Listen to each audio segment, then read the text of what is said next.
Tudo bem, segundo ano, vamos iniciar a nossa aula, e a nossa aula, dentro da disciplina de História, vai tratar da aula 40, onde nós temos como título a crise da Primeira República, de 1922 a 1930, em destaque o tenentismo. Então nós vamos entender aí essa importante passagem da história brasileira em relação dos militares no confronto ideológico e de algumas ações com as oligarquias que, no caso, eram governo, as oligarquias cafeeiras, né?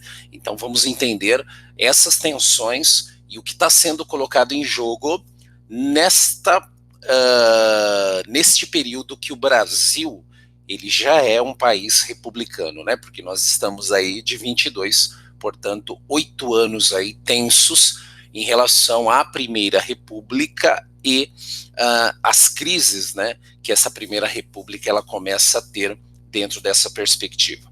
Vou fazer a leitura e fazer, obviamente, os devidos comentários. Então, seria interessante, na página 317, você pegasse a sua apostila, por gentileza, deixasse de lado mais o caderno e grifasse essas partes importantes que a gente vai fazer a leitura, bem como também fazer anotações aí que é importante para o entendimento e aprendizado cristalizar ainda mais, né, no momento que eu estou escrevendo.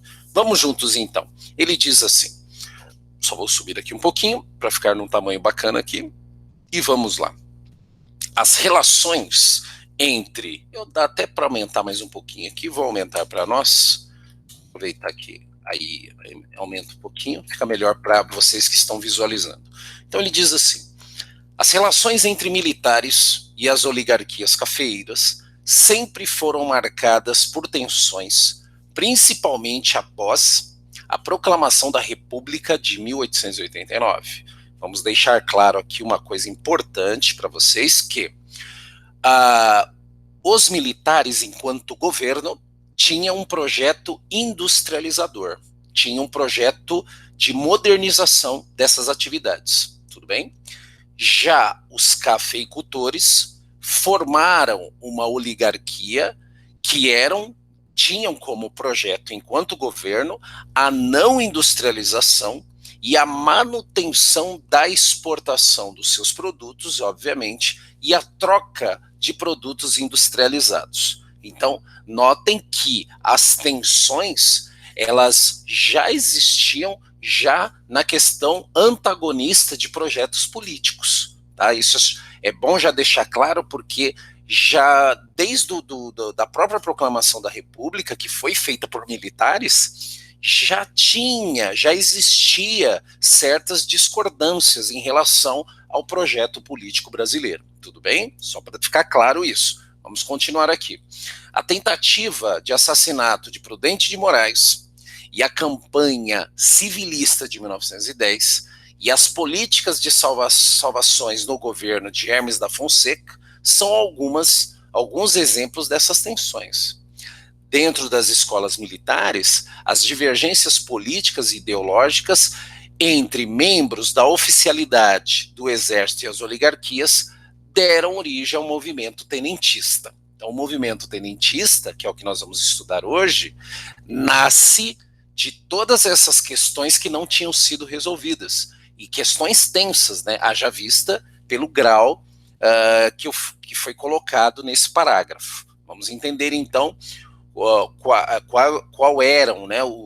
foram, né, os objetivos do tenentismo para o período aí no século XX, no início do século XX. Vamos lá.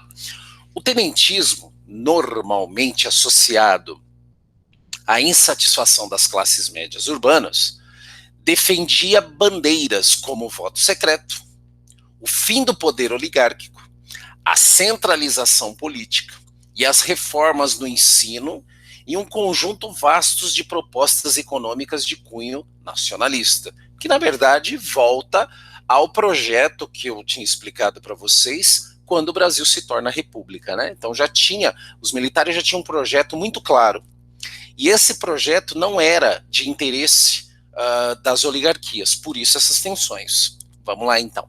A partir de 1922, o movimento tenentista espalhou-se em algumas regiões do país. Entre as agitações mais importantes, destacam-se a revolta dos 18 do Forte.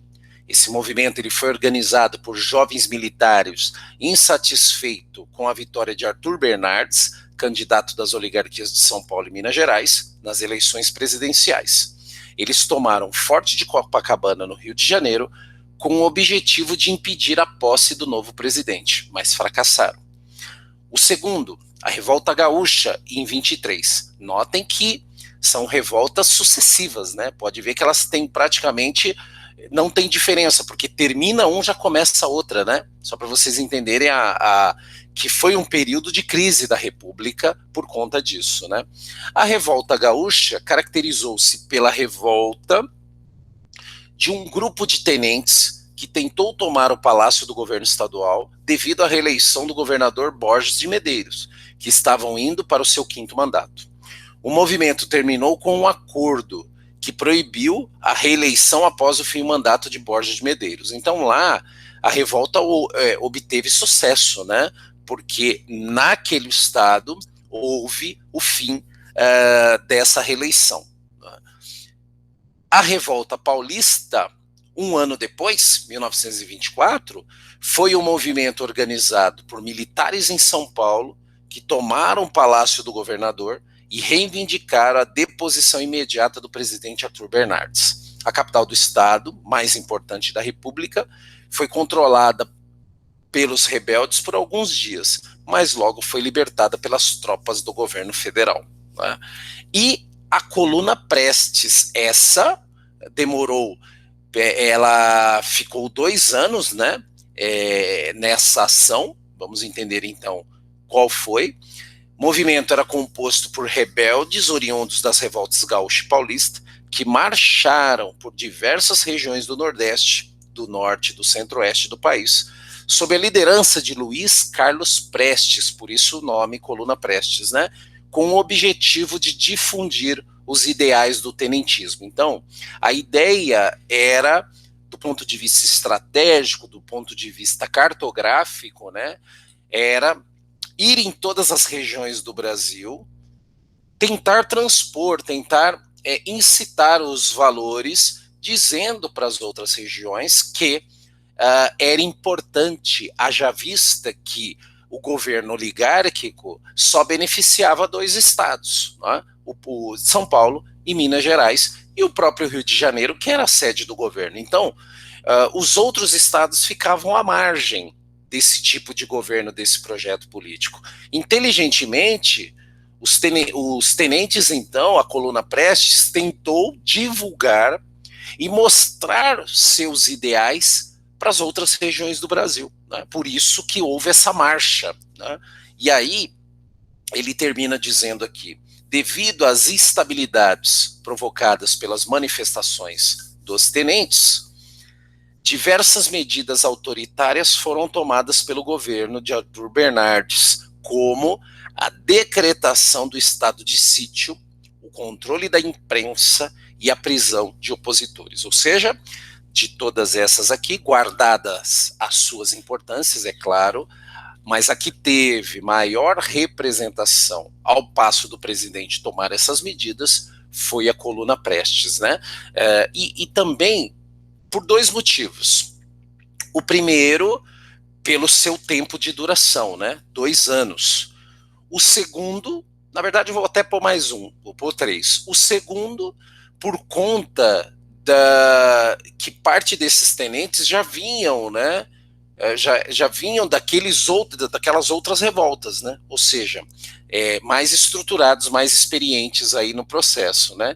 E o terceiro, a ideia que é interessante você pensar em fazer uma marcha, e essa marcha com um cunho motivacional em relação a você tentar, né, falar, tentar ser um porta-voz das outras regiões do Brasil em relação à falta de investimentos, à falta, né, da chegada, vamos dizer assim, de benefícios que ficava só a cargo, né, do governo preso, né, a esta política oligárquica que só beneficiava São Paulo e Minas. Então é importante pensar nisso também. E nós terminamos mostrando esta representação aqui, ó. Então nós temos aqui, né, o que está de verde aqui, ó, a coluna, a revolta do Forte de Copacabana, que nós lemos lá, a revolta paulista aqui, né, a revolta gaúcha aqui, mas de fato a coluna Prestes, né, ela, olha só o percurso que foi feito, né, olha só quantas regiões, né, a coluna, ela andou fazendo esse trabalho, né, vamos dizer assim, motivacional, esse trabalho de tentar falar para as outras regiões, né, que a forma de governo, o modelo governamental, portanto, não beneficiava os outros estados da federação. Então a coluna Prestes, ela tem uma duração maior, e isso acabou fazendo com que Arthur Bernardes tomasse medidas mais autoritárias, né, mais fortes, em relação a criar essa instabilidade em relação à revolta, né? Então, mas ela foi importante porque ela, além do caráter da própria proposta política que os tenentistas tinham, o que torna a coluna Prestes um fato histórico importante a se estudar é essa busca, por essa marcha que foi feita, é uma busca por, de fato, uma unidade nacional, que até então, mesmo o Brasil sendo república, não tinha, haja vista que o governo era um governo muito restrito à região sudeste. Tudo bem? Espero que vocês tenham entendido e até a nossa próxima aula.